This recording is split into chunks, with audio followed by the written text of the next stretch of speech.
And you're watching the polls on the JoyNews channel. Coming up this afternoon, co-chair of the Ghana Extractive Industry Transparency Initiative, Dr. Steve Manteo, urges residents of Amenfi Central District in the Western region to fall on the assembly for funds to renovate the dilapidated Methodist Basic School block following a JoyNews report which revealed the appalling conditions within the school. So when it starts raining, the teachers let us close and go home. We don't have a proper place to learn. Sometimes snakes come from the forest. Everybody starts running. We'll get to the very latest on that. We're also this afternoon taking a peep into Ghana's auto industry with the fast developing nature of it. We'll, of course, buy a lot of time spending time with some experts to discuss the issues surrounding made in Ghana or imported vehicles, all here on the Pulse. And we'll talk about the latest interventions coming through from government as well. We'll hear from the experts who will be helping us with the discussion.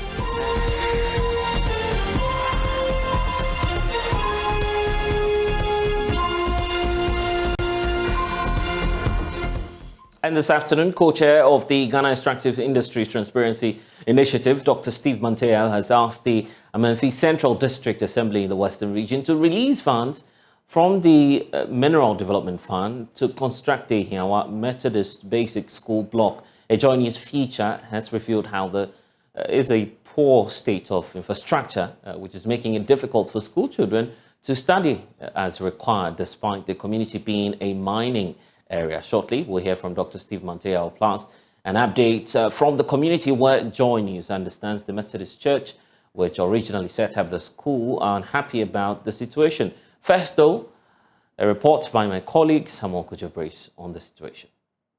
When it's raining, we suffer. So when it starts raining, the teachers let us close and go home. The school building is not good for us. We are suffering. Marian Kobina, a pupil here, telling me about the sort of challenges they have in the school. Hiawa Methodist Basic is one of only 2 basic schools in Hiawa, a mining community in the Amenfi Central District of the Western region. Kids here are not as fortunate as their counterparts in urban centers. We want the government to help us with our school. It's the building too. We want them to build another school for us. We are suffering, especially the building, the board, chalk. We don't have a proper place to learn. Sometimes snakes come from the forest. Everybody starts running. We are scared. We need help. It disturbs us, the forest and the school. We need another school and they need to help us. The wooden structures here, which serves as classrooms for these children, have cracks on them from windows, chairs, doors, and even the roof. Everything here seems to be falling apart piece by piece. School children clamor together on single desks because of lack of furniture here. We are told that when it rains, water comes gushing through the classrooms. Marian says, aside from the poor school infrastructure, the pupils in the school have just few textbooks. We need books. We don't have books. Reading books, English, maths, history, science, creative, all the subjects we learn. We don't have books, especially the teachers use their computers and their phones to teach us. We don't have books, so we need books. Confidence Awuvi is a school teacher. According to her, the nature of the school building compels them to close school anytime it rains. When it's rain, we have to close down the school and go home. And all these are challenges which will not help them improve their academic performance, because here is a region that mostly it's rain. So when it's rain every time and we have to close down the school, it's going to affect the kids. And at the end of the term, we don't achieve anything. And all these are discomforting to us. I've been here for a year now, but how my other colleagues explained, it has been going on for a very long time. And that's the only thing they do. When it's about to rain, they have to close down the school. Because sometimes the wind blows very heavily. And looking at how the classroom is, it's not good for the kids. Something might hit them because it's an open place. Yeah. Madam Confidence says the situation has a telling impact on the kids. I'm a class teacher, so when I come to school and I teach something and maybe you give them a test, you don't see that reflects in them.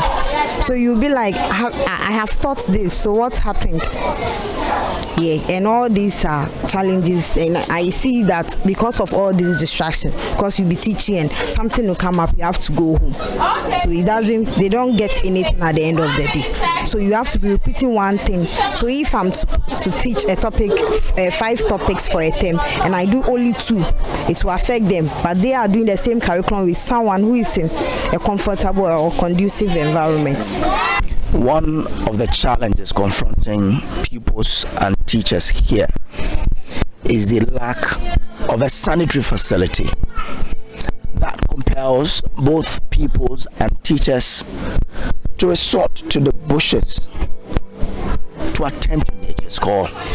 For my health condition, they passing stool in the bush. Sitting here, it's discomforting to the kids as well because we don't have a urinal and a toilet, so they do all that in the bush. And sitting here for 8 hours, it's really disturbing.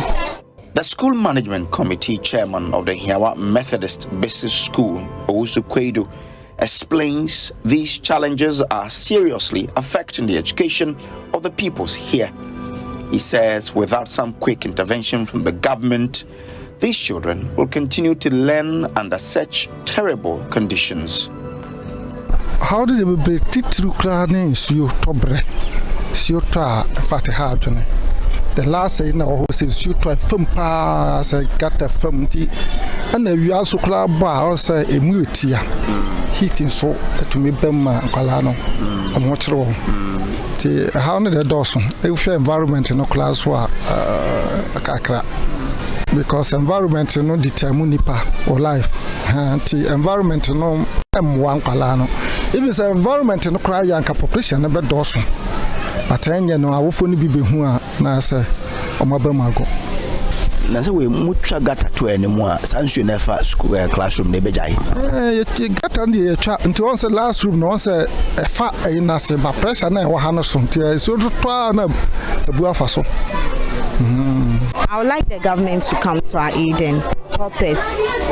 At least when we get a conducive place, it will be better. We are not asking for much, but at least when the classroom is okay for them, it will be better. So if someone should set up a library for you, you think it would help you? ICT lab and science lab, we need some monitors, computers. We don't have some. We need the government, the NGOs to help us for our school and our books too. We need some help. Maybe someday life will change and the conditions in this school would improve. But one thing is obvious.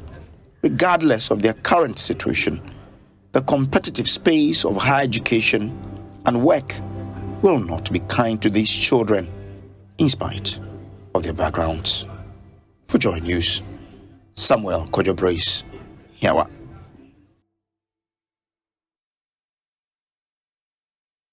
Well, quite a touching story there. The man behind this, Samuel Kojo Brace, is joining me for a brief conversation. Not a good day. I mean, after watching this report, you can tell that these are students who are finding themselves in a resource-rich community. How are they coping with the situation? Well, they have to make do with what is there. So they go to school praying that the rain won't come, so that they can close early. And the SMC chairman was also saying that, well, even when it doesn't rain and the sun is shining, there's heat. So Just be there, since you don't have anywhere to go. And then, like I depicted in the documentary or in the story, you have to go to the bush to attend to nature's call. That's for those who are not really conversant with the area that we're talking about now. Okay. How far or otherwise is it from the district center itself?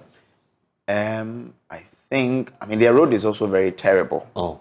So it will take you... Double tragedy, I guess. Yeah. They are on the Bordier and Asankragwa Road. You remember I told that story of how bad that road is. Yeah. So it will take you between 45, 1 hour to get to the district capital. And so that's how it is. The community is a farming community, but because they are resource rich, in gold, there are a lot of these small-scale mining companies there, and Galamsey is also arrived in the community. So that's how it is, but they have...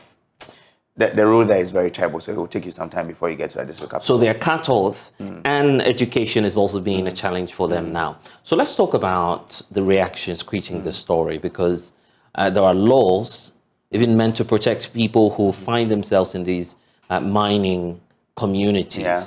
We've been getting some explanation to this? Yeah, we'll come there, but just this morning, I had a call that when we did a story yesterday, the Methodist Church didn't really take lightly to the story.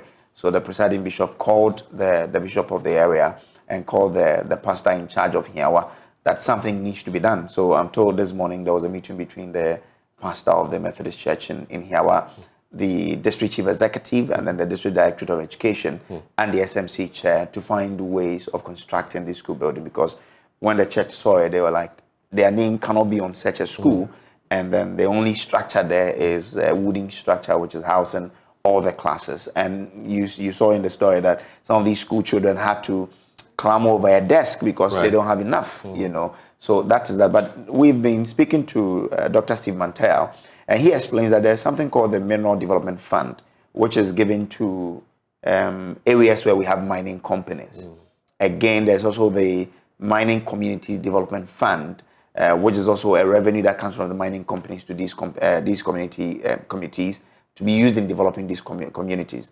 But even if you don't have a large-scale mining company there's also this 1.5% that they take from small-scale miners, such that if you're going to sell your gold to a licensed gold buyer, he would retain the 1.5 of how much you are supposed to make. And that's also supposed to go into development. Directly? Directly to the community? Yes. So no, it's to the government. Right. But the government can use part of it. Right. Yeah, it's for development. Exactly. Yes. But you have to make a case for it. So if you are in such a district and you don't make a case for it, government would not really, would probably not mind you. So he's suggesting that the district should try and call on government to use that part of the revenue to construct the school. Let's listen to him. Disappointed, and I guess a lot of us in the space are aware of the situation, but I can assure you steps are being taken to address that kind of situation, and this has been done through the Mineral Development Fund established by an act of parliament, which receives 20% of the mineral royalties that accrue to the state. And half of it goes directly to the district assemblies to finance development projects at the district level. And a further 20% of the remaining goes to a multi-stakeholder arrangement called the Mining Community Development Scheme. It may be a community sited in a mining area, but if you don't have a major, or let's say a large-scale mining company, then it becomes very difficult for the community people to benefit from mineral royalty payments by the company. Because as we speak, we do not, or let me say, small-scale miners are not required to pay mineral royalty.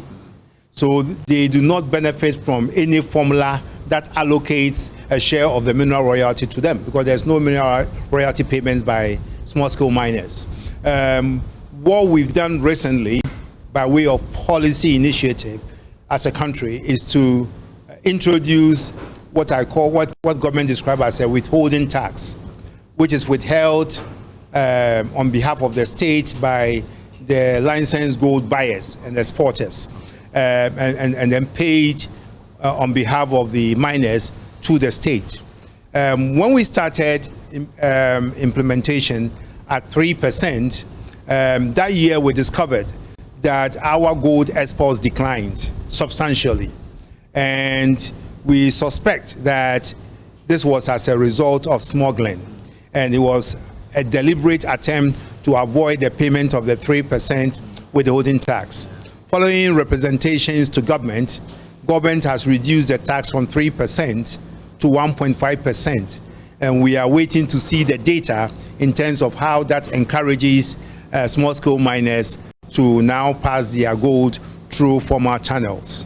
And one of the advocacy issues that I think civil society had to take up is to ensure that a certain portion of the withheld amount is allocated to the MDF for further disbursements to the mining host communities, so that at least they will benefit something from the inconveniences that they suffer as a result of playing host to mining. And that is why I insist that the community should impress on the assembly to use their share of the mineral development fund to rehabilitate the structure if they have a major mining company. If they don't, of course, they can make a case for a share of whatever the state is getting from the withholding tax, 1.5% currently, to be spent to provide or improve the infrastructure, the social infrastructure within their mining host communities.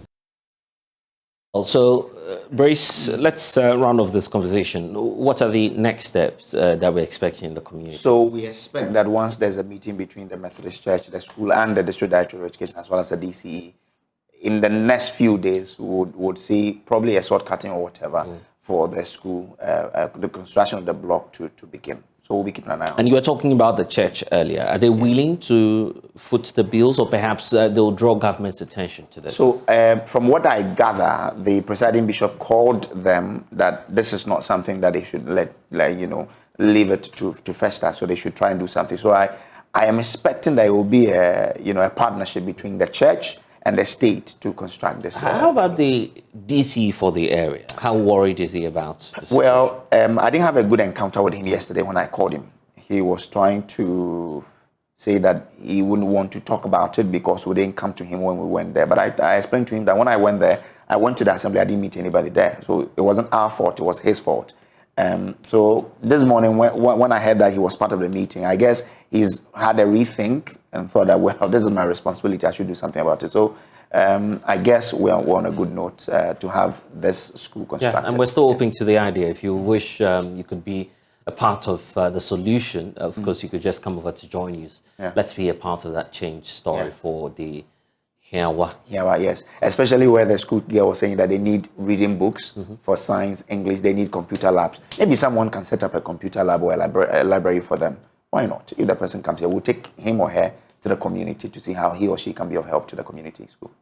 Indeed. My colleague Gujo Brace joining us with the latest on that story. We'll keep our eyes on that. The auto industry in Ghana has been gaining some sort of momentum recently with the establishment of a vehicle assembly plant by major players such as Toyota. We have Volkswagen, and also just this week as well, President Nana Akufo-Addo joined hands with the Japanese counterpart Fumio Kishida to commission West Africa's first assembling plant for Kia vehicles in Ghana. Rana Motors, whose investment has led to this very plant, has already proved to be a provider of some 250 direct jobs and provided more than 300 indirect jobs as well. This afternoon, we're going into this whole topic to explore the potential impact of the developments in Ghana's economy, job creation, and the Africa auto industry as a whole. So we'll be joined very shortly by some of the experts who will share their thoughts with us. We'll have a number of individuals also joining us, including COPEC, who will all share their concerns. But it's time now for us to, first of all, listen into some Ghanaians and what they think about this growing trend of more auto businesses setting up in Ghana. My name is Jeffrey, and then the importance of using vehicles is one, in terms of quality, structure, and also when it comes to how you can use it to last long. So when we're talking about foreign and then manufactured, made in Ghana cars, I think I'll choose foreign, because once we use foreign cars, it's being used in foreign, and then home cars there, some of them may be like used ones, and maybe determine of the advantages and the disadvantages of the car. Maybe it has an engine problem, it has some faulty about the car, so when you are buying it, you'll be having troubles along the way. But when you import a car outside Ghana and you're using, which is the foreign one there, it's good and you can use it for a very long time. I'm William, and I think with this opinion, if the brand new ones here, the price is at least as compared to the foreign home used one, if the price is almost the same, why will I go for the used one? I'll go for the one we made in Ghana here. I'll go in for the home use, because we have this notion that anything that is produced locally is not of good quality. And until we see our leaders using what is locally made, I, for instance, I'm not going for any locally product. Deborah Williams, and I would like to choose the home use first, because so I can save money. Because as time goes on, I'll get money and buy another. I want to save money. The manufactured one will be expensive than the home use one. As most of them are accident cars, so for me, I prefer the brand new cars, because I think those ones are like they've not worked on it. Like, and it's not also let me say, it's not also an accident cars. Okay, so me, I prefer the brand new ones. That's what I can say. Also this afternoon, we're asking that question: what's the science behind this new industry in Africa? Isaac Ovieje is with our research team, joins us with some figures on this one. Isaac, let's start off by talking about, of course, this potential impact it will have on the economy. We've just seen the president outdoor Rana Motors, or of course the assembly plants for Kia. We know there are others, Toyota and others. How is this going to impact the system? Well, first we have to look at the market size, and per the data that we have looked at, we can confidently say that this is a big market. And because of the lucrative nature of our automobile policy, and that's why we have all of these big giants moving from the western side to come here and establish such assembly plants here, and also feed other countries across the continent. But if you look at Ghana, for instance, annually we import about 100,000 cars into this country. And if you look at the data, about 90%, if you can show it on the touch screen, about 90% of this 100,000 that we're talking about are used cars, blessed. So if we are importing, cars we see on our absolutely, roads just about 10%, either salvage vehicles, or accident cars, or whatever you want to call it. But just 10% are brand new cars. But the market is big, because if you look on the other hand, this 90% used cars that we're talking about, we use close to $1.2 billion every year to bring in this accident cars or used cars.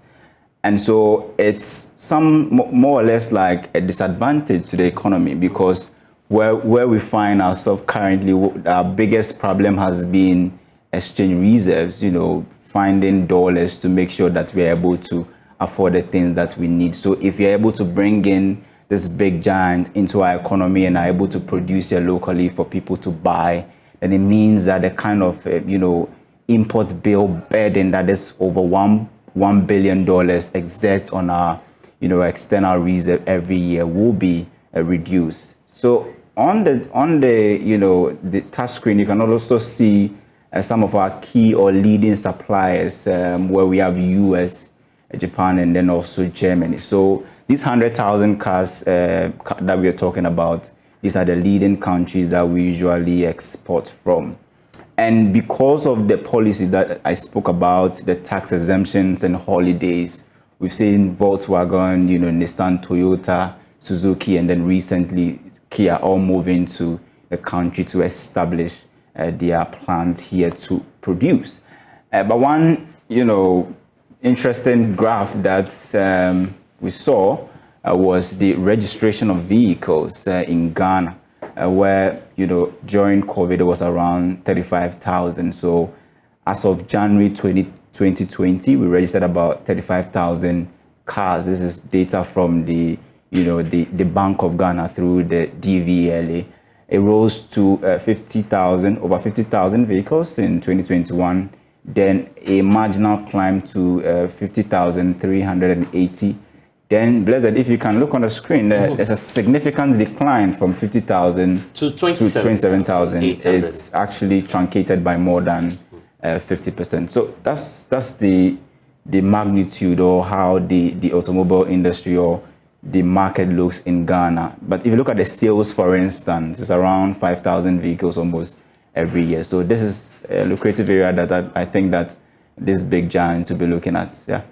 Okay. Isaac, just hold on for us briefly. Let's bring in at this moment Kasim Odemat. He's the Chief Operating Officer for Rana Motors. We have Duncan Amwa, who's the Executive Secretary for the Chamber of Petroleum Consumers. Then there is Peter Tekwe, Policy Analyst, all joining us in this conversation. Let me start off with you, Peter Tekwe. The whole policy around our automotive industry, do you feel that we're positioning ourselves to be the hub for West Africa? Indeed, if you look at the Ghana Auto Development Policy, it's a very comprehensive document that has the potential of developing the industry if we actually have the capacity and the political will to roll it out or implement it as it is, written. And so we have very good document on paper, at least to start with. The only issue is having the right infrastructure to be able to execute it, and that is the most important thing. What we see now, various brands of vehicles, not indigenous, by the way, and there are questions as to whether or not we're building our capacity or giving the opportunity to other brands to flourish. Should that be of concern to us? Certainly, it has to be of concern because, you know, the Ghanaian taste for vehicles vary, and it gets to a point where now it is about affordability.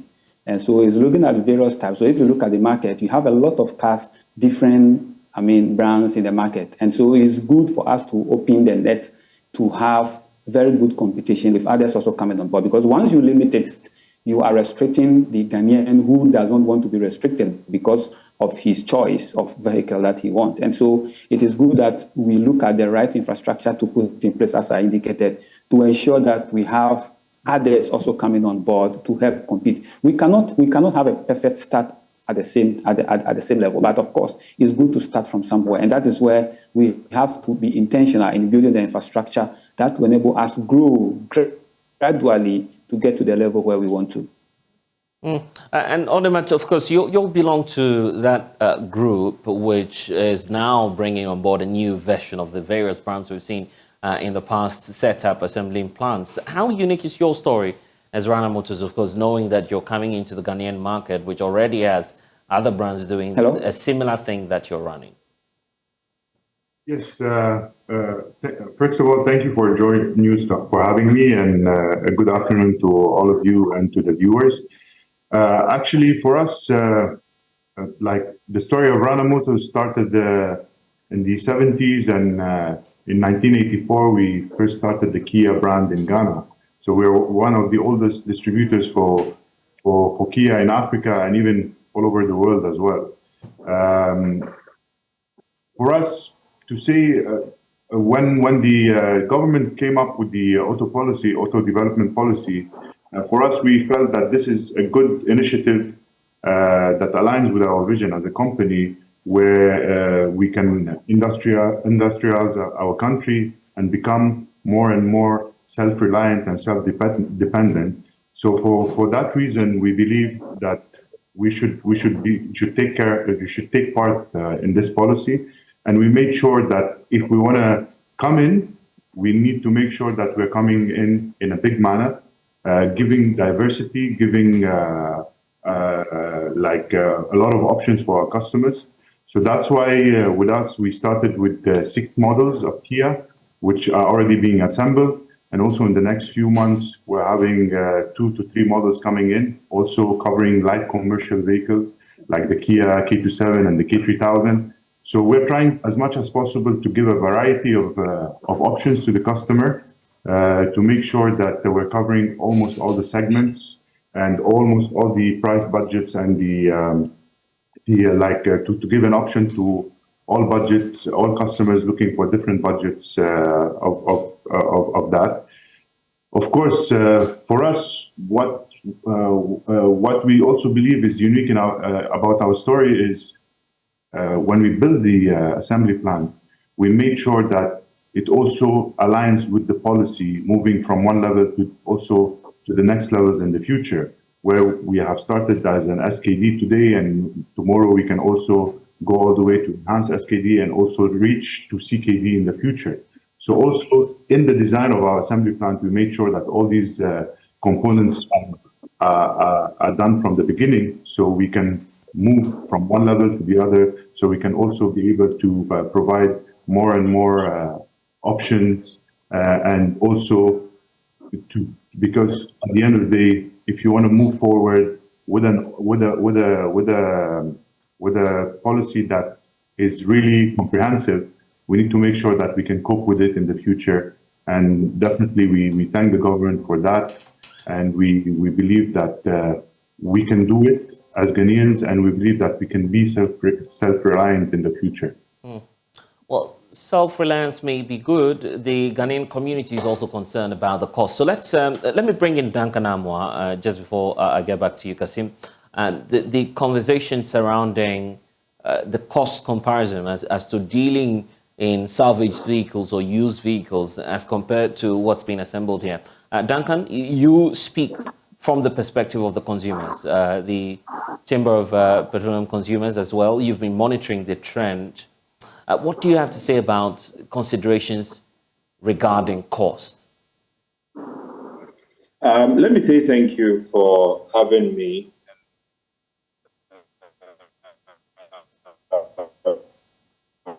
As part of, the auto development, rollout, we were much concerned with road safety issues. If you have to import a salvage vehicle and it doesn't get fitted well, what danger would it pose to the road user and, for that matter, the ordinary Ghanaian?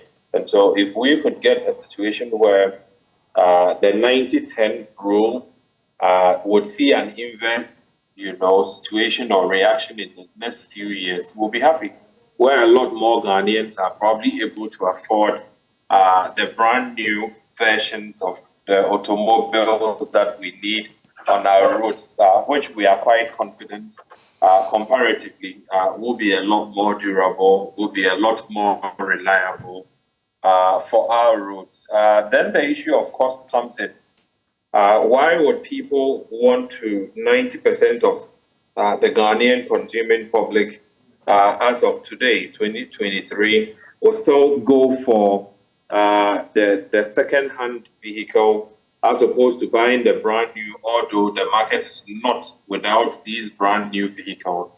It simply has to do with cost, how much difference there is between the second-hand vehicle and the brand new assembled vehicle down here. So once Audimat, and for that matter Kia, happens to be here, they may have to look at a way of making these brand new vehicles that we would want to move towards as a people.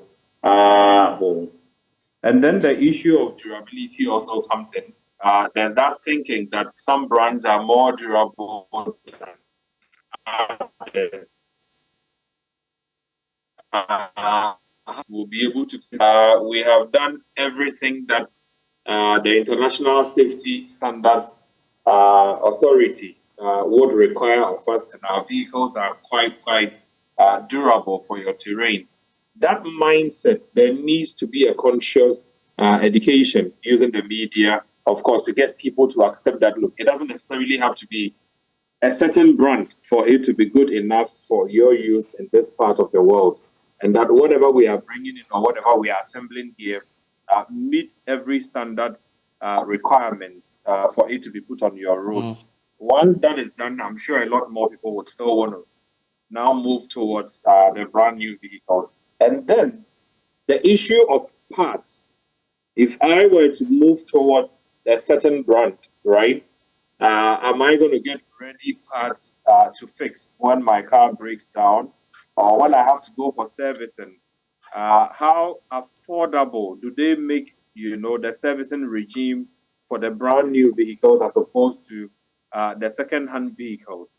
When you talk of parts being available, you are also looking at a situation where these automobile dealerships or the assembling plants, we would expect them to train and retrain our mechanics, across the country. Okay. Right. And just before I come to Peter, Kasim, the issue about cost and safety, which one is your priority? Definitely for us, safety comes first, because that's what we want to give to all the consumers across the country, whether it's me or anyone doing assembly in the country. For us, of course, all of us who are assembling today, and I can talk about us, for us to be able to have an assembly plant and to be able to manufacture here, assemble here, our OEMs, they come and give us trainings. They make sure that all the systems are in place, all the procedures, everything is in place. So to make sure that the standards that we are coming up with on the vehicles that are assembled here in Ghana are of the same quality that are in other places. But as Duncan says, in addition to that, what we're bringing into Ghana are vehicles that are suitable for the Ghanaian market. Unlike the cars or the second-hand cars that are coming from different countries in the world, which are not suitable to our country's conditions. Because I'll give you an example. For us, all our vehicles also are homologated by the Ghana Standards Authority today. Like all the vehicles you see that we have already assembled are homologated by the Ghana Standards Authority. And all the requirements that we need to fulfill are fulfilled. So also, we've been part of a lot of sessions with the used vehicles importers and also with the Ghana Standards Authority and different agencies of the government, where we were discussing and looking at how can we put standards also, even if you want to import any vehicle, what are the standards? Because they've started homologating the assembled vehicles, but also now they want to apply homologation on all the other vehicles that are being imported into the country, because we need to make sure that whatever is coming to the country fits the roads, fits the conditions and the environment, from emission levels to also like certain like AC, for example, sending a car with an air condition to a place that the humidity is high and the weather is fairly high, temperature is high, is different than when sending cars with air conditions to cold countries as well, or maybe dry countries. So there's a lot of components that are suitable for our country, where if you bring a car that is homologated, you make sure that it is coming for the right conditions and for the right environment. To add to that, when we talk also about the salvaged vehicles, also we've been sitting with the different agencies and the Ghana Standards Authority, where we can define what is a salvage vehicle, because also apparently a lot of vehicles that are coming into the country are even not suitable to be driven in the first place. They're coming in a statute where they're accident cars or heavily involved cars in heavily involved accidents, where also these things we've been discussing with the government and different agencies on how we make sure that there are third parties on the outside approving and certifying the kind of vehicles that are coming into our country as well, to make sure that safety is there. Now, this is talking about the safety because, as I said, safety is first. When you go up to the cost, definitely for us, when we're importing the vehicles to assemble them here, there's an additional cost on the assembly over here. But when you compare the exemptions and you compare the tax holidays or the tax exemptions that are giving on assembled vehicles in the country, it would make it more appealing price-wise for the consumer. So also this is something that the government and the policy have put in place to make sure that the cost is affordable, the cost is well designed in a way where it can become more and more affordable to the consumer. But in addition to that, as the President of the Republic have mentioned, that also there's a scheme for giving auto loans to the consumers that are at a lower interest rate, especially given and designed for all assembled vehicles in the country, so they can also encourage people to also buy from the assembled vehicles in Ghana.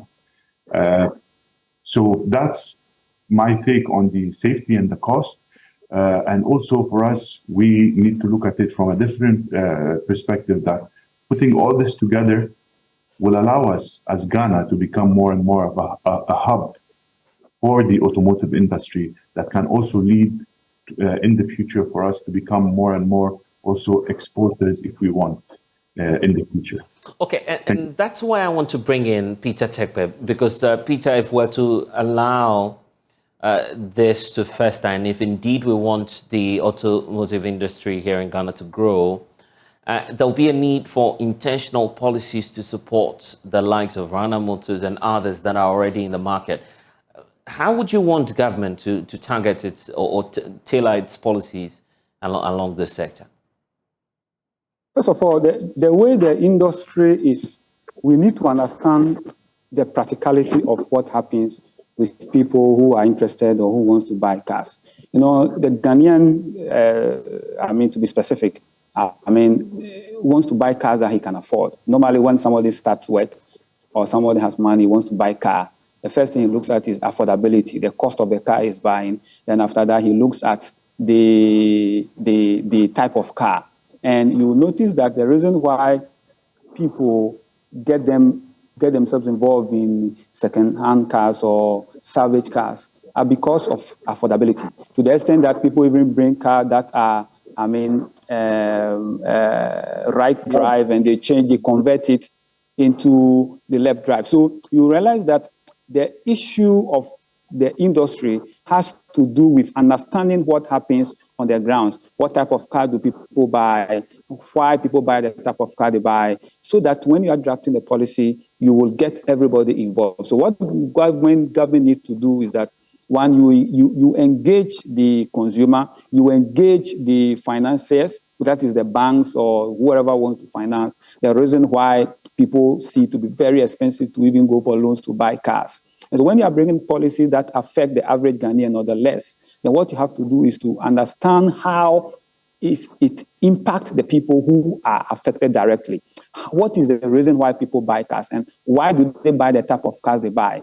That's why I said that if you look at the industry as it is now, people buy cars because they can afford certain types of cars. And so if because people can afford certain type of car, that's why they buy, then what type of cars do we need to bring so that people can also be able to afford and buy?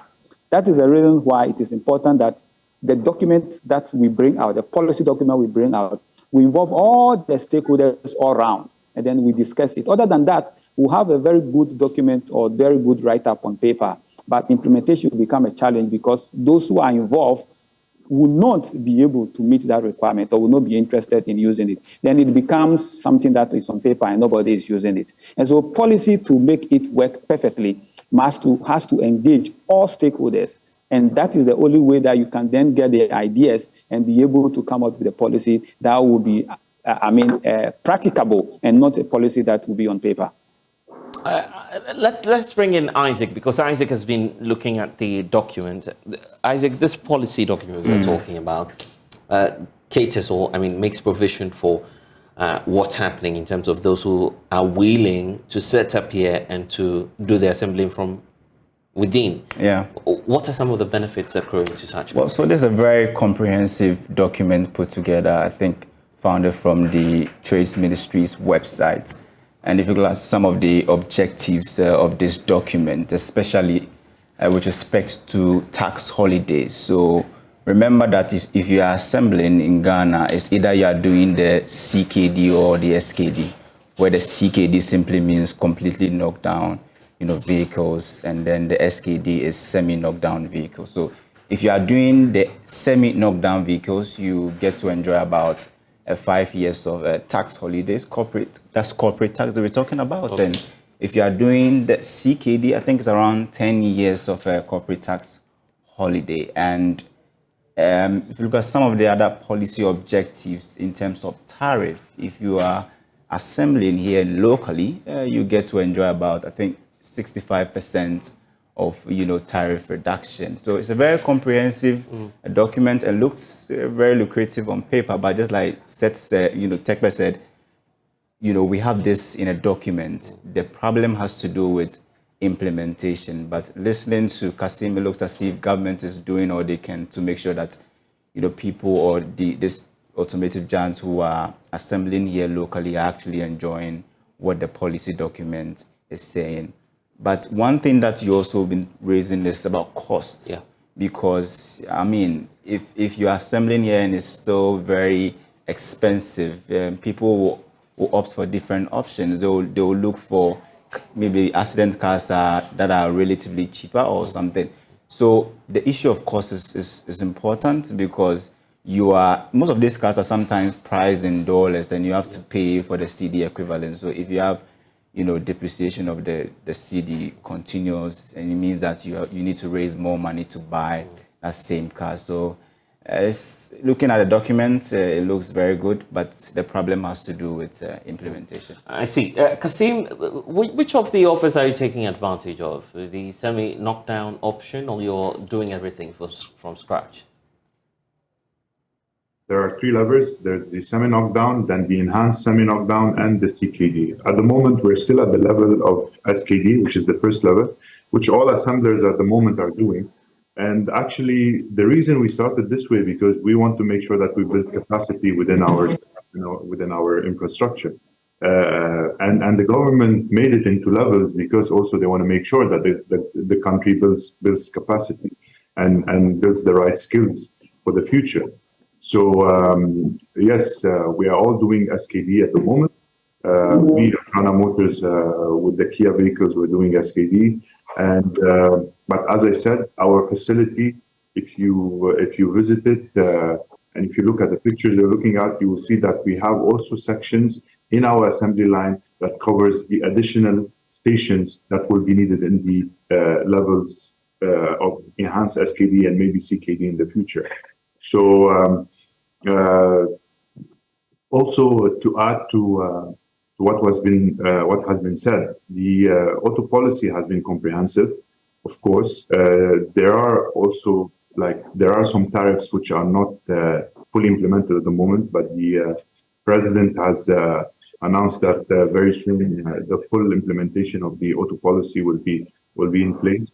At the end of the day, when we talk about tax holidays on CKD, so which nobody is nobody is benefiting from at the moment, according to what we have in the country at the moment.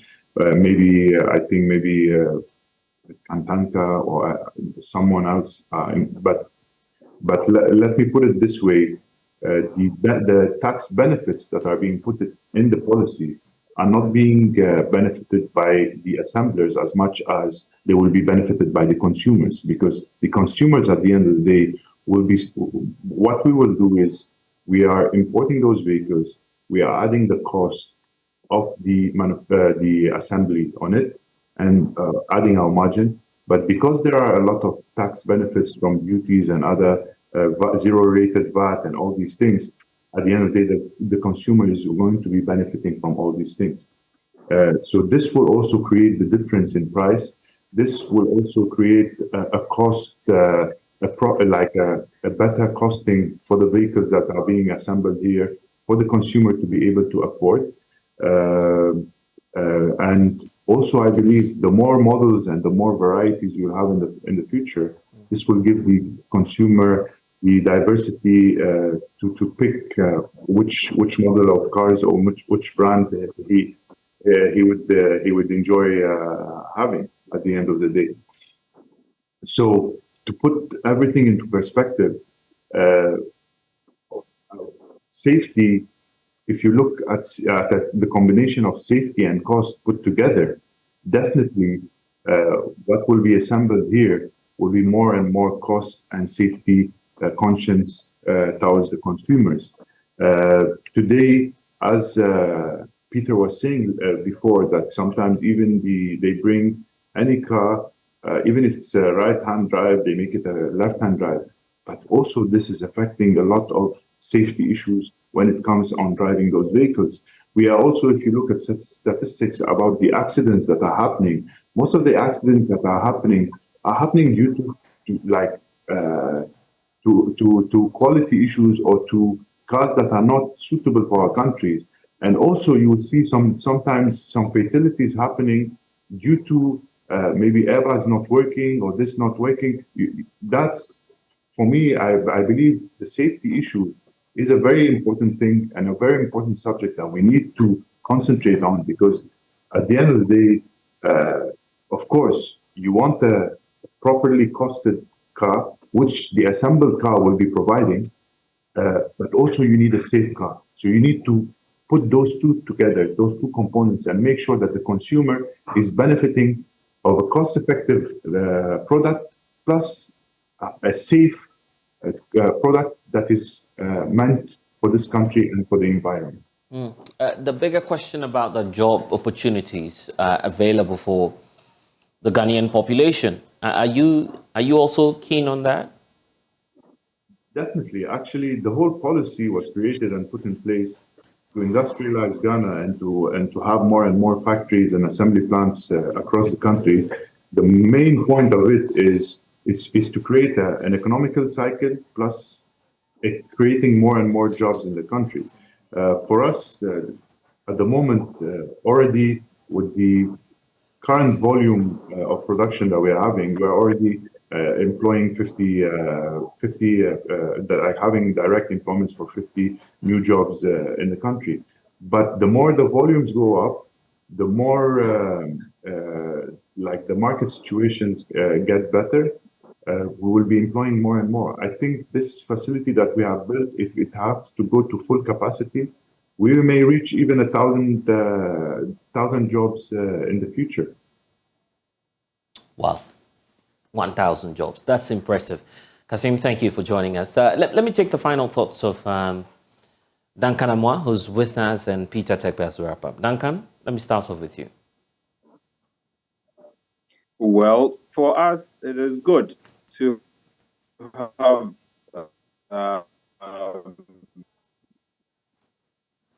the country towards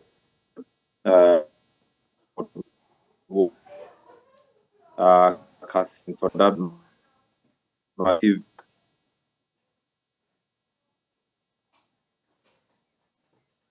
the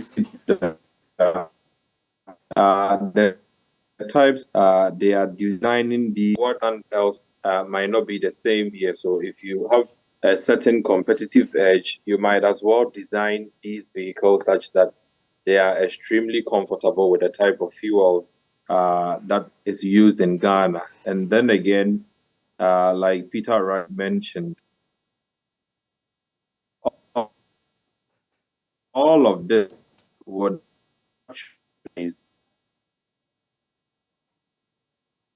we seem to be having some challenges with Duncan Amwa. Peter, let's just wrap up on this conversation with you. Thank you. The major issue normally with this type of policies, very good policies, is that we don't have the needed infrastructure to be able to execute these kind of policies. And so one of the advice to government is that a policy like this, which will solve a major problem, because you move across the country and you see a lot of mechanic shops around. And these mechanic shops you see around, they don't have the required capacity or the training or the knowledge, mostly in the cars that they work on. So you send your car to somebody to work on it. He doesn't have knowledge, doesn't have understanding how the car operates. He will use try and error before you realize the car will start developing problems after you take it from the mechanic shop. This is because these people don't have the needed required capacity to manage these cars. And so what government needs to do is to build the right infrastructure that will consolidate all these people, train them, prepare them. When you prepare the market, then you can now be able to start rolling out. But when you start rolling out before you start preparing the infrastructure, build the infrastructure, then you put in a lot of more resources than is required. Because when you start all from the beginning simultaneously, it helps you to move along smoothly and everybody gets, because one of the thematic areas of the comprehensive policy is about developing local supply, chain. And when that is done, you realize that you are going to bring a lot of people on board to solve economic problem, which is to solve an unemployment problem. You have fiscal consolidation as well. And you have the government also making good revenue from it. Okay, grateful. Kasim to Peter and Duncan Amwa. So we're going, what do we need to focus on? I mean, this is good because one, it will actually help, bring down the pressure on our import bills. About $10 billion is not a joke. Right. And at a time where we need about $3 billion bailout package from the IMF, the main focus has been, to support balance of payments. And so if some of these policies will help bring down import bill, then it's good. And we are also talking about an youth unemployment rate of more than 19%. And even if you look at our youth, those who are unemployed, not in education or not in any form of training, is about 25%. It simply means that if you sample today, if you sample about 100 of our youth, 25 of them are unemployed, not without jobs, or not in training or in school. So some of these programs will actually help us reduce the unemployment rate, and just like Peter said, to help achieve fiscal consolidation and get that fiscal space we need to run our economy. And I'm equally grateful to Isaac Kofi with our JoyNews research desk for joining us in this conversation as well. You're watching The Pulse on the JoyNews channel. When we get back, we're also looking at the coronation of King Charles III. A lot of activities happening in the United Kingdom as we speak. We'll take you there, get the latest for you. It's all coming up here on The Pulse. Please stay. We'll be right back.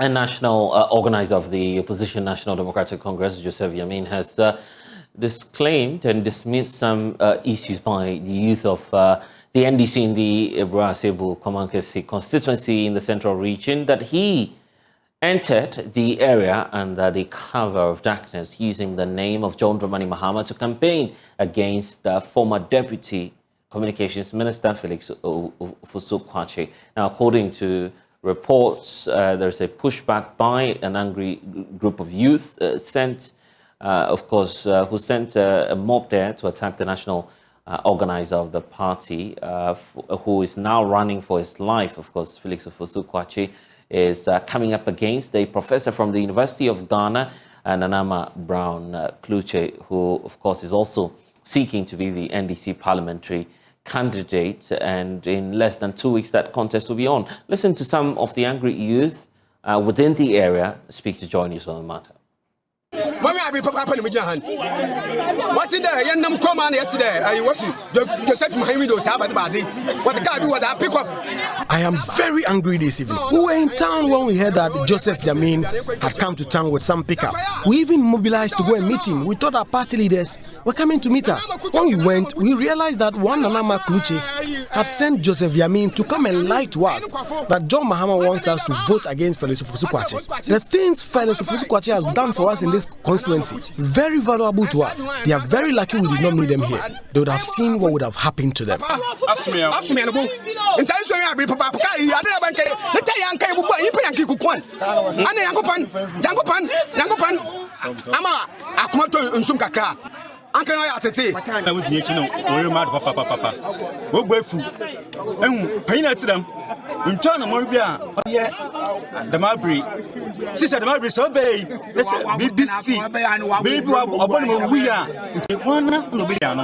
The youth are very angry. For a leader like Yamin to behave like this is very irresponsible. What if something bad happened to them when they came? We don't want this to happen again. If he knows how to campaign, he should stay in Kumasi and campaign. We need more seats there. We are begging him. He should never repeat this. The youth in Mori are very angry and are ready to go all out for Felix Ofusukwashe following that 2020 defeat. The party leaders must stamp the authority and deal with this issue.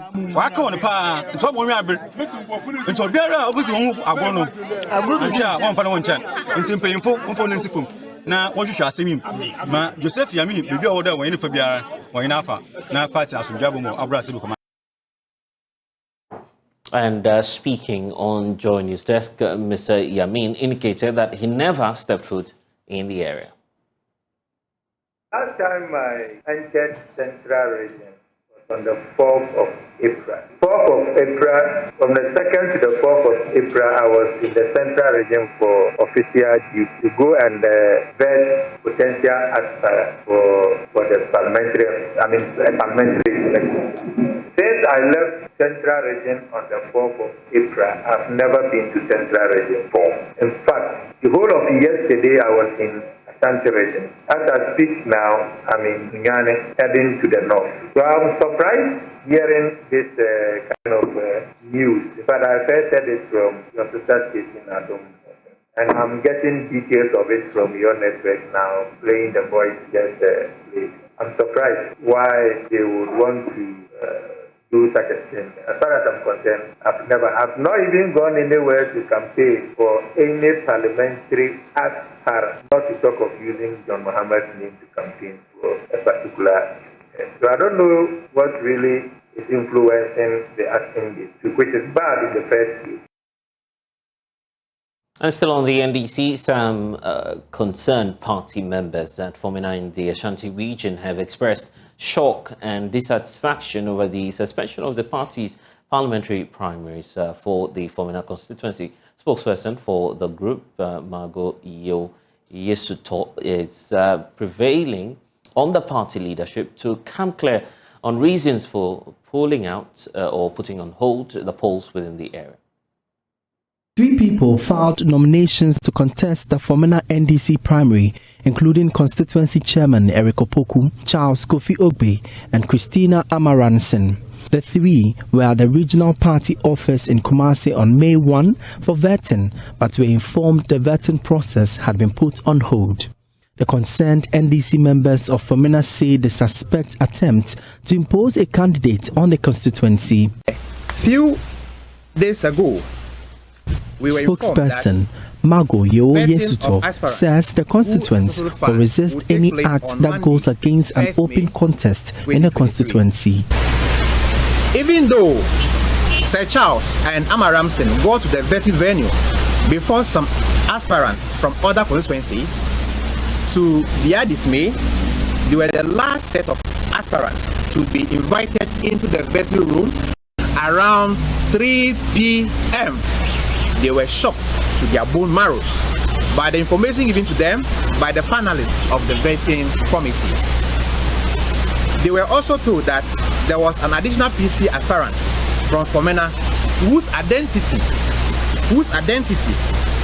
the vetting committee claimed was not known to them, making the total number of aspirants who filed in Fomena 3.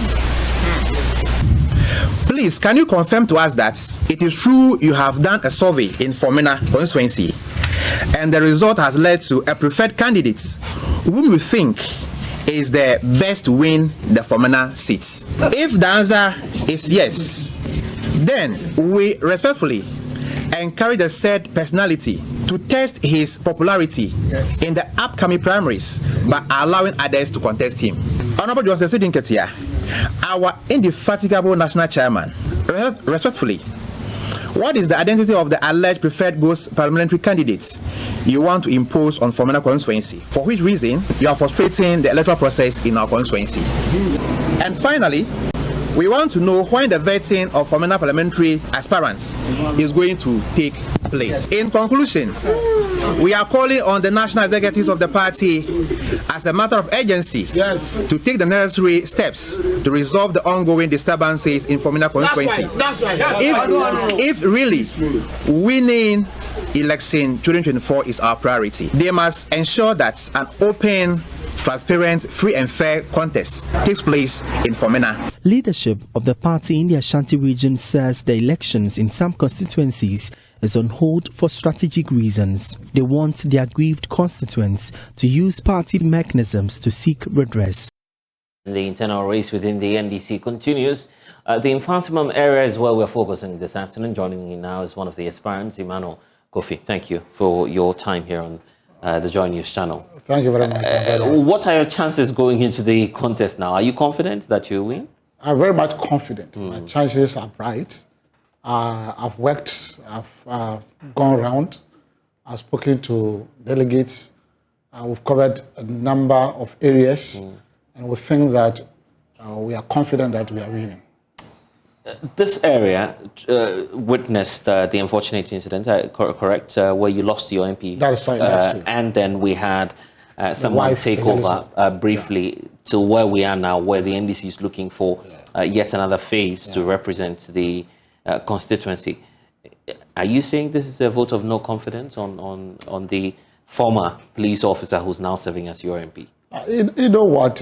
We take leadership to bring development and to bring people up, and to know people, to make people to feel that they have somebody who is there to run into. But this leadership of MPP and our MP, we don't see any show. And I think that people wouldn't give her a chance again. And that gives us opportunity to come and take over from. What are you promising the delegates? Because they would have to first of all approve you, and then you would now be on the ticket of the NDC going into the 2024 elections. What kind of message are you selling to the delegate? Yes, thank you very much. I've been with the delegate for a number of years. I am a branch chairman myself, so I'm aware of their issues, their problems. And because of that, I've come up with some number of issues to resolve their problems. And one of them is that, you know, as you work as a member of the party, when anything happens to you which is beyond your capacity, there's no assistance at all, unless you call on individuals. And I'm coming with a message that, or the scheme that is going to have a welfare scheme for the branch executives, so that when it is established and you are affected, which is beyond your capacity, beyond your resources, then the scheme can give you that assistance. So that is one thing I am bringing.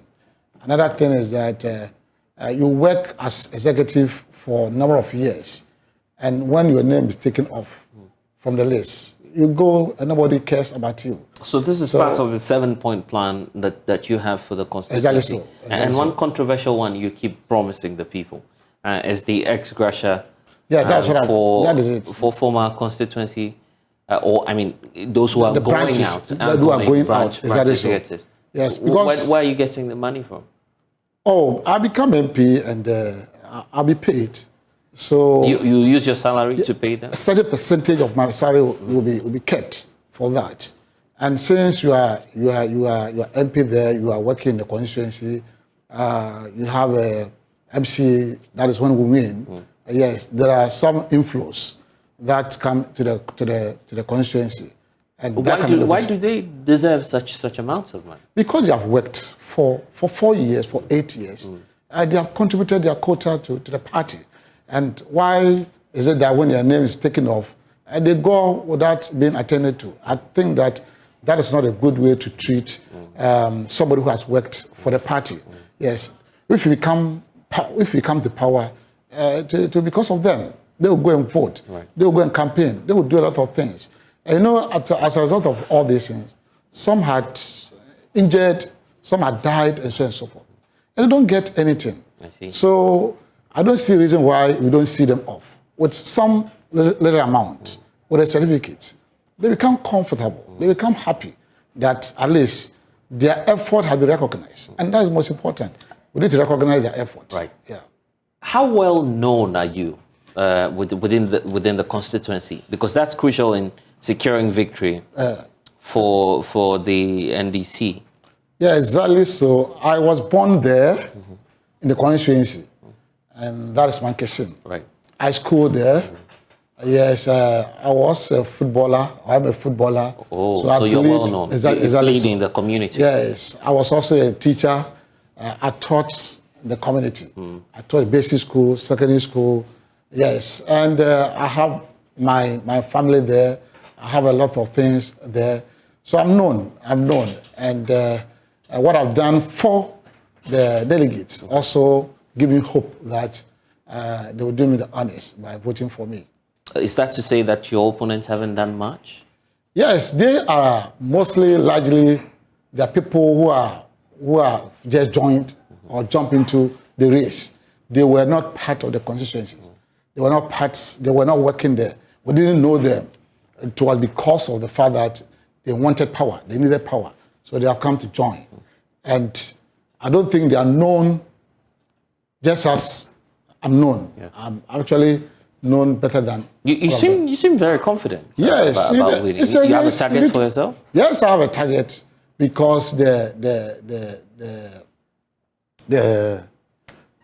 register is about 2,228 delegates. Yeah, delegates. 2,000 people will be voting for you. Exactly. And out of that, and I'm clocking between 1,000 to 1,004. Wow. Yes. Secured, safe. 1,000. Because I am a branch chairman. I am a delegate. I am a branch member. And we are going for the delegate conference. So they will vote for their own. The rest, if you want to be voted for, or if you want a bigger position in the party, then come and join. Be part of the grassroots. Empathize with them. Share their problems. Have their feeling. See how they are suffering.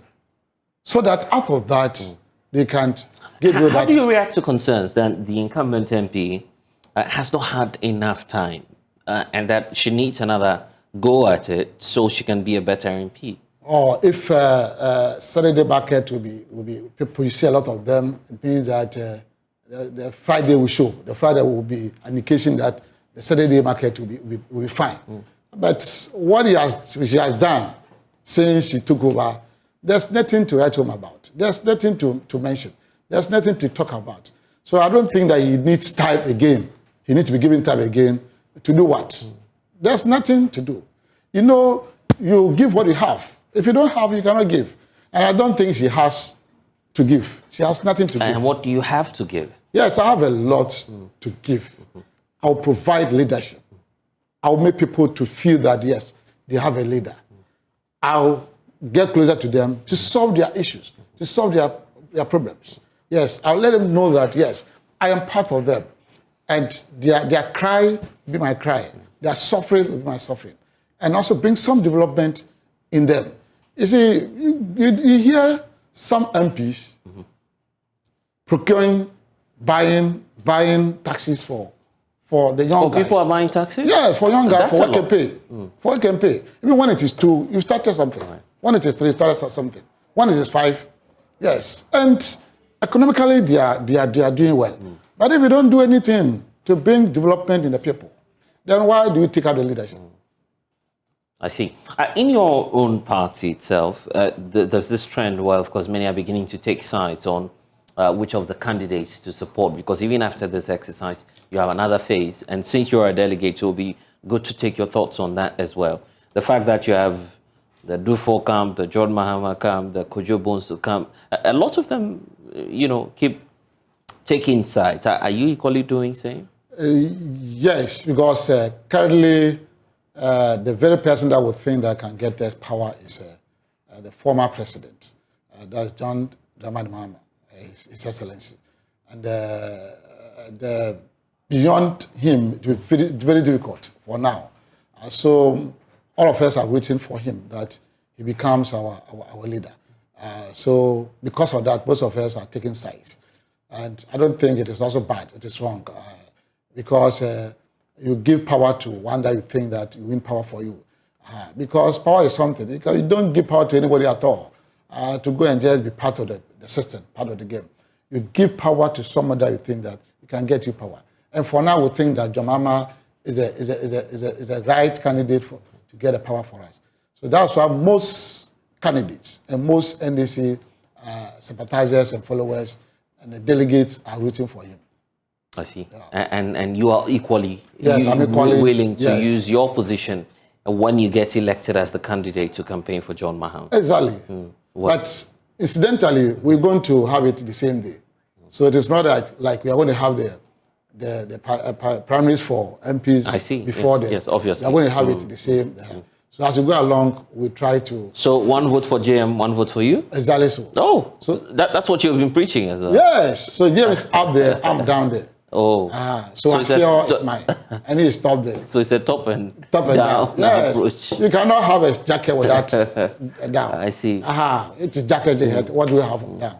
So you have jackets. What are your plans towards unifying your party after the primaries? If indeed you get the opportunity, and we need to wait for the outcome of the result. Yeah. But definitely when the result is announced, there are people who would feel not extremely happy when you get to win, or if you get to win. Let me use that expression. So, what plans do you have to unify the party? It does happen when the contest comes on and one wins and one loses.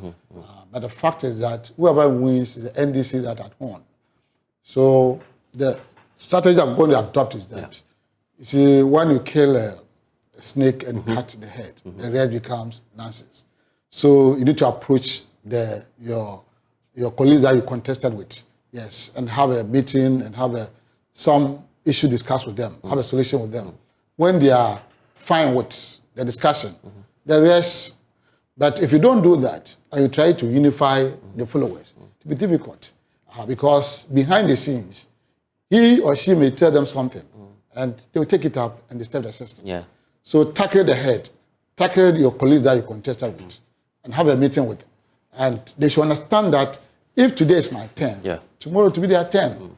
All of us cannot be parliamentary candidates at the same time. One person must go. And now they have chosen me. They should have patience. Oh, they've chosen you already? Yes, I mean, I know it's something you don't wish for, but what if it doesn't happen that way, and you get to be on the losing side? But will you accept? Yes, any contest, somebody must win, somebody must lose. So when you lose, it is not the end of the road. You continue to be a good member of the party. Exactly so. Yes, you need to support. You need to give your support because one day it will be your turn. Yes. That is how God does his thing. Is this your first time trying this? Yeah, this is my first time. And all of us, this is our first time. Yes, but I'm a grassroots person. I'm a branch executive member. So I have edge over them. And I think that the delegates are going to vote for me. You trust the delegates? I trust the even though there's this mantra that... I was just... But I trust them. For them... You don't fear them at all? I don't fear them. I know they will do me the honors. 1,400 for you? Yes. Okay. Yes. Emmanuel Kofi is, of course, aspiring to take over the Infansimam area. But as we wrap up, is there any message for those watching us? Yes, the message that I would want to have with my delegates is that they should actually look at how I've been with them and the things that I've done in the constituency and the help that I've given it to some of them. There's more that I can do, and there's more that is on my sleeves. So when I'm given the opportunity, I'll be able to do a lot for them, bring life in them, bring development in the constituency, because constituency lacks a lot of developmental and I'm going to use my skills and my abilities to resolve their issues. I've done it before because I was once a SRC president at the University of Education, Master Campus, and I did a lot there. And so I have some records to back that when I'm given the opportunity, I'm able to do a lot for them. Right. So they should vote for me. I'm down there. They should not look right, look left. When they get the ballot paper, just go straight down. Go straight down there. Oh, and okay. Yes, put your finger there for me. It's been a pleasure hosting you. We'll see you hopefully after the primaries. Probably yes. I should pass by the constituency and see how the results will be. That is fine. You're very confident. Yeah, so very confident. Very confident. Confident. I should, yes. And yes, we're indeed grateful. But for those you are coming up against, have you spoken to them already? Yes, we engage on phones. We engage on phones. We talk and we discuss issues, how the delegates are treating us. You go there, they say everything is okay. Other person comes, he also says it's okay. Right. So are the delegates asking for money, for instance? Yes. Really? My brother, politics at this position is money. If you don't have it, don't try. That's the reality now. That is the reality. We should not hide from that. We should not run away. That's the reality. I mean, they put all their burden on you. They call on you every time to ask for money, to ask for help, to ask for so many things. And you need to come to their aid. And I don't know how and when these things are going to be stopped. So it depends on us leaders. That want to get power, we need to do something to bring life in them. Because we've used these politics to impoverish them, to make them poor. Yes, we want them to heal us when we get there. We don't want to bring life in them. So they're also taking advantage that when they send you, you not mind them. So before you go there, let them take everything from you. Yeah. So every day, every now, they want to take something from you. It's a challenge, but yes. I hope we can get over yes, it. We need to start from your party as well. You have a message for the leadership. We should frame policies even from all across. I mean, that is it. You see, one thing is that, my brother, we come to power, we take this leadership without any plan for what we want to do for our people. Right. Everything we do is afterthoughts. After we have got to the power, then we decide what do we do. Yeah. Yes, and we should not be like that. You should have a plan for them. So that as soon as you come, you try to execute the plan that you have. All right. And when we do that, these things will come. And don't come to power to come and look for things for yourself and your family. I mean, think about them. Think about them. Do something for them to know that they have somebody who is behind them, always for them. Grateful. We'll see you again. I'm also grateful. Thank you very much. Parliamentary aspirant for the Fansmam area this afternoon as well. A joint technical committee made up of officials from the Ghana Boundary Commission and the Land Boundary Commission of Togo is beginning a 3-week exercise today to identify and replace all damaged boundary pillars along the international boundary links between the two countries. Speaking at the joint Ghana-Togo Community Sensitization Program at Gotimekwetwa in the Volta region, National Coordinator for the Ghana Boundaries Commission, Major General Emmanuel Kotia, indicated that the exercise is important to prevent disputes.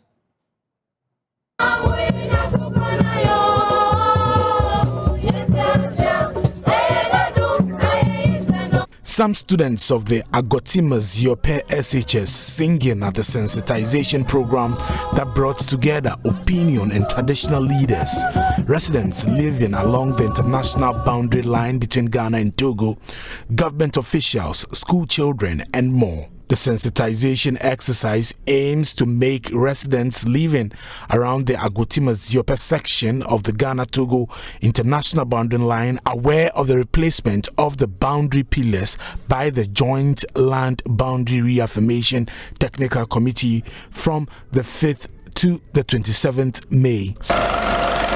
Speaking at the program, the National Coordinator of the Ghana Boundary Commission, Major General Emmanuel Kotia, urged residents to cooperate with the team for a successful exercise.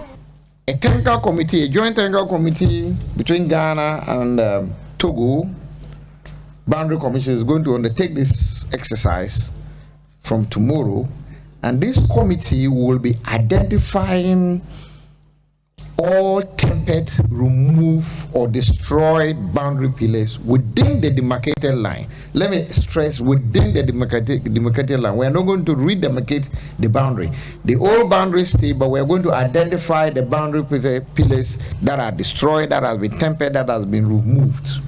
The aim of the reaffirmation is to replace all tempered, destroyed, and removed boundary pillars. In addition to this, we've realized that most of the population along the border communities sometimes have a difficulty of identifying where the boundary line is. And for that matter, sometimes they stray without them knowing into the territory of another country or another state.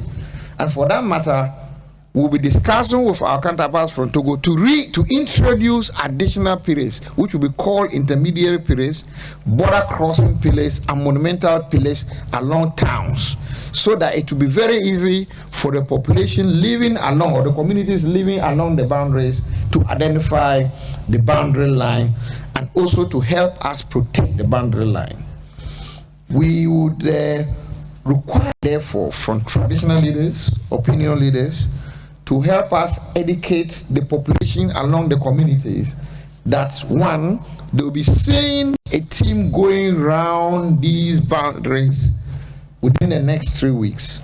They should cooperate with them, they should give them the necessary support, they should give them the necessary information that they require, and that we are redefining the boundaries by reaffirming to replace boundary pillars, but that we are not redemarcating the boundary pillar, and that is a very important point.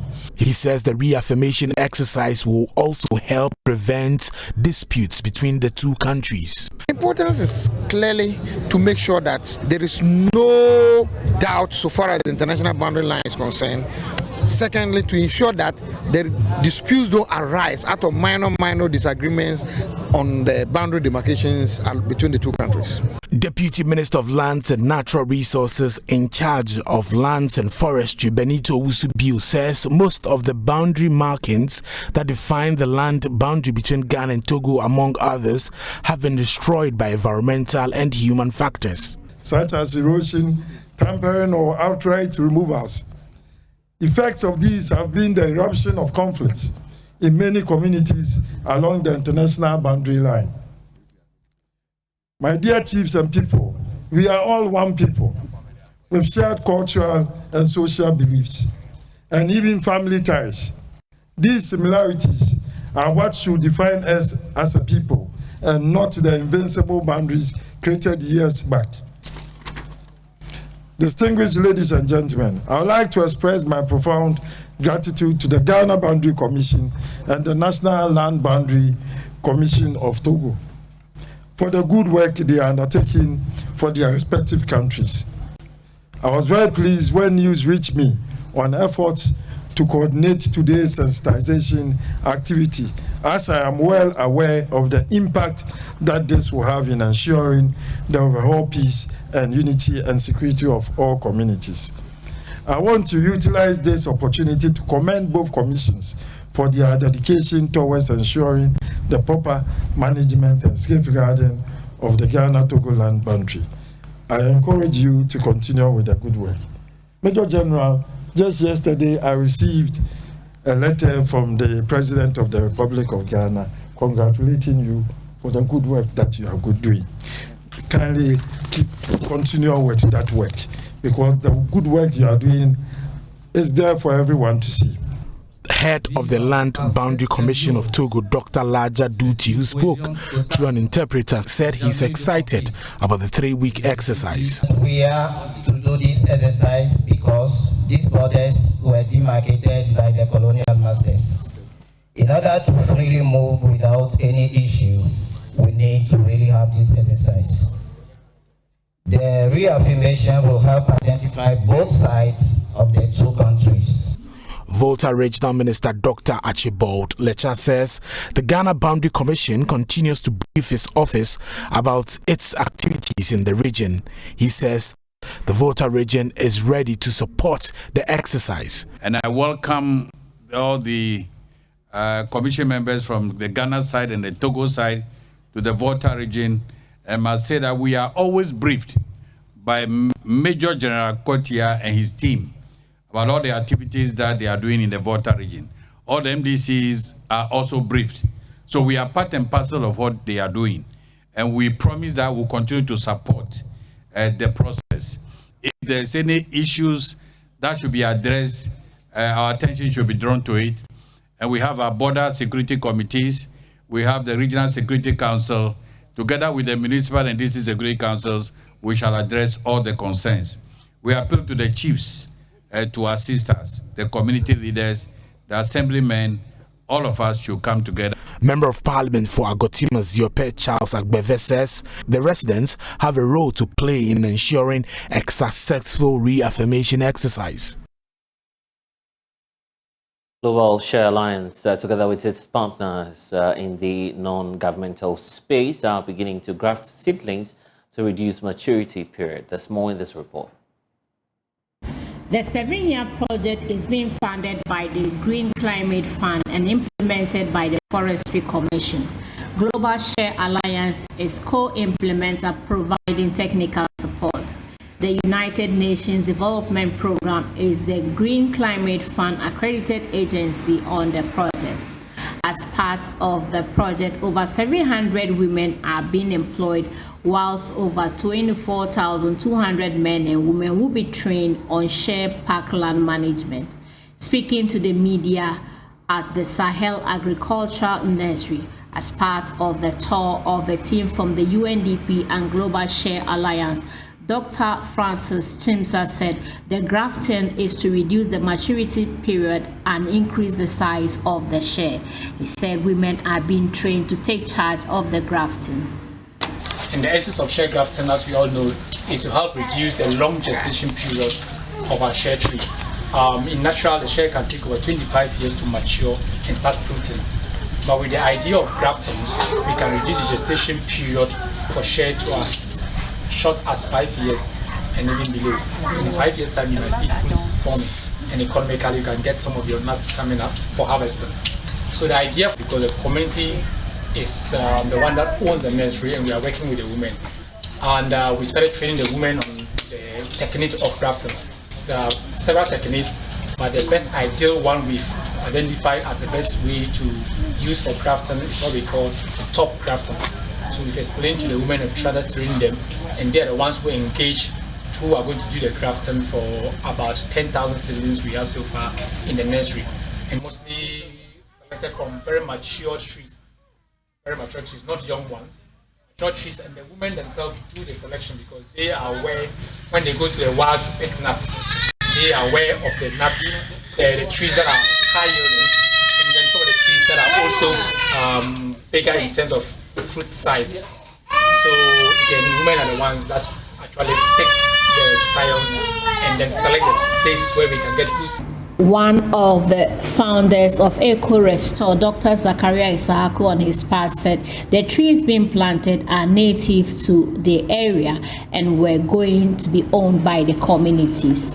One of the things that we commit ourselves as a partnership or as a consortium was to raise different species of trees that are suitable for the ecological zone within the Northeast region. So we are in the nursery, and as you can see, we've raised different species, about 13 different species that will be planted in the communities this year. We've nursed close to almost 80,000 seedlings of share, dawa, mahogany, and several others. Like I said, 13 different species. And all of this will be planted in the communities by the community members. One of the founding members of Global Share Alliance and CEO of Savannah and Sahel Commodities, Senyok Peli, acknowledged the contribution of Global Share Alliance in the share industry. In the early days, the challenge was demand. But with activities of the Global Share Alliance, have been able to promote share aggressively since its inception in 2011.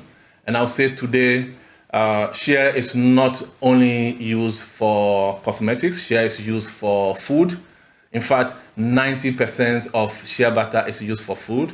And I would say recently we have seen shea in even margarine. I mean, a lot of margarine in the world use shea now.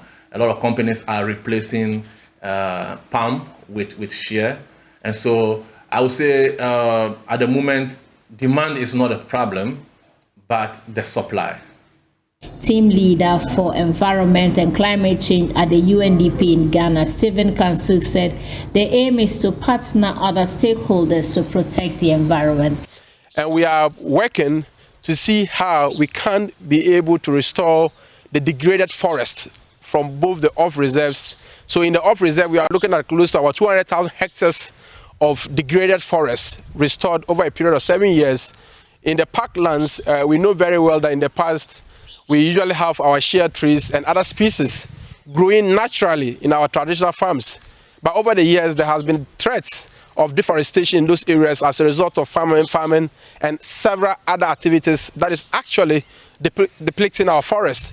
And as part of those measures, we are working with communities. And I'm here this morning at one of the communities where we are trying to raise nurseries to be able to support the afforestation drive in those areas. And we are looking at over 300,000 hectares of degraded parklands restored across the northern part of the country. And I would want to use this opportunity to commend our partners, the Forestry Commission, Eco Restore, several civil society organizations and private sector partners that are on ground already provided support through the various chains of the share in the northern part of the country. And one of the key things that we want to know, we know that most of the time our women are those who are usually very much impacted by climate change, whether in terms of access to electricity, access to energy, access to water, access to farmlands and all that. And we are very particular and very determined to see how we can be able to support our women groups, our women in the entire value chain of the share, right? Even from the collection, from the planting, from the nurseries, from the processing, and the entire market value chain of that. And Mr. Kansuk also visited some women groups to engage with them. And elsewhere in Europe, the climate group Last Generation has ramped up its protest in recent weeks, blocking roads and staging demonstrations around Germany's capital city of Berlin. Their newest efforts have drawn the attention of the German government, and activists from the group met with the country's transportation minister this week. We're joined now by Emily Schultes from Berlin with our partner CW. Emily, who is the Last Generation and what are their demands basically? Hi, thank you for having me. So the Last Generation is a climate-focused group based here in Germany, made primarily up of young people, and the name comes from the idea that they say that they are the last generation before the so-called climate tipping point. So what they are doing is calling for more radical action from the German government in terms of ending the use of fossil fuels entirely, of drastically cutting greenhouse gas emissions, and more concretely, things like introducing a speed limit on the German Autobahn and having more affordable public transport. And the reason that they've been sort of a controversial group is because, as you mentioned, they're staging these protests, sometimes gluing themselves to streets or blocking airport runways or having some sort of disruptive kinds of protests in order to draw attention to the cause. So wondering at this point how the German government is responding to this protest. Well, as they have really, after a relatively quiet winter, they've ramped up their protests in recent weeks, particularly here in the capital city of Berlin. And, this has drawn obviously ire from the commuters and people who've been stuck in traffic jams and who've been affected by the protests, and as a result also gotten attention from the government. And so there was a meeting yesterday between Transport Minister Volker Wissing and some of the leaders of this activist group, and that was sort of a key moment for the group in seeing that, not only are they protesting on the streets, but they are indeed getting the attention of the government and at least getting to the table with some of the key people on these policies that they hope to affect. And I'm just wondering what impact the group is having on debates around Germany, around the EU itself, and issues relating to climate policies. Sure. Well, it's certainly drawing attention to these questions and drawing attention to them in a different way than perhaps some of the other climate-focused groups. And so I think the impact of it remains to be seen. You saw members of the group saying after their meeting with Volker Wissing yesterday that they had a friendly discussion, they had a good discussion, but that they hadn't really made any sort of significant progress on getting him to adopt some of their key demands. It's interesting because it does come at a time when Germany is currently hosting and Berlin is currently hosting a major climate dialogue with 40 members of 40 different countries to sort of prepare for bigger climate conferences later this summer. And so it does come at a time when these topics are very high on the agenda. Emily Schultz with our partners at DW giving us the very latest. Let's stay in Europe because King Charles has made his first public appearance by stepping out of his convoy and greeting a section of the public waiting earnestly for his coronation. An official ceremony will kickstart in the United Kingdom within the next 24 hours to officially coronate the successor to the Queen Elizabeth II, who passed on the 8th of September 2023. Charles III will officially assume the throne as the head of state for the United Kingdom and a symbol of unity for the entire Commonwealth countries. So he's expected to also provide leadership and guidance to this Commonwealth communities. There you have it on the pictures there. Of course, Prince William and King Charles interacting with the public there, and JoyNews will indeed be bringing you a special coverage of this event as it unfolds tomorrow. We're set to bring you a live coverage as well with our partners, the BBC. So it's here on your channel. Do make it with us. But let's take you now to, of course, the United Kingdom. There's a need for us to get the reaction and the feeling of what's happening there. Manuel Cranting with the JoyNews team is joining us from the United Kingdom, where a lot is happening. Manuel, I can just imagine the kind of euphoria that's greeting this, looking at the pictures that we have on the screens right now. The King stepping out for the very first time ahead of his coronation. What more is happening in the United Kingdom? And kindly unmute so we can hear you. Also, Blessed, exactly as you're saying, or the King has today been meeting a crowd of, people who have been described as super fans of the royal family along the malls. This is exactly the path ahead of the Buckingham Palace leading to Westminster Abbey, where the coronation actually will happen tomorrow. It's being a mammoth crowd, and I can tell you that the entirety of London really is getting what can best be described as a royal makeover with the Union Jack, big Union Jacks being hoisted around the mall, and indeed the path that will be hosting the procession from the Buckingham Palace to Westminster Abbey, and also from Westminster Abbey back into Buckingham Palace. And I must tell you, Blessed, that this particular coronation is different in quite so many ways from what we saw in 1953, the last time when a British monarch was crowned here in the UK. That was Elizabeth II. This time around, there are a lot of, if you like, in as much as all of the protocols are being kept, some of them are also being broken. For example, we're seeing the invitation of different monarchs across the world being invited this particular time. That's something that we did not have in previous coronations because it's being viewed as a sacred contract between the sovereign, that's the monarch who is being crowned, and then the people of the UK. But this time around, we're having different monarchs, especially from Spain, from Denmark, from Netherlands, and indeed from Ghana. Otumfuo Seftutu II himself touched down in the UK yesterday. He was receiving a private audience with King Charles III, and today he's attending the private session for invited guests by the king. And so it's been quite insightful. And really, I must tell you that apart from the very enthusiastic royal fans who are gathering ahead of that coronation exercise, different people I've spoken to, people from the US, I've spoken to people from Africa, particularly even people from Ghana, who are excited because, as you would know, Blessed, coronations don't happen every 4 years like elections do.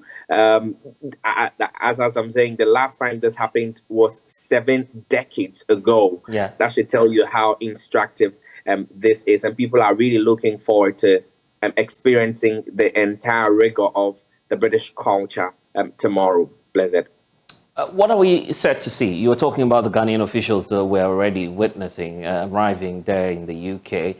We know that the president will be part of this. Who else do we know about?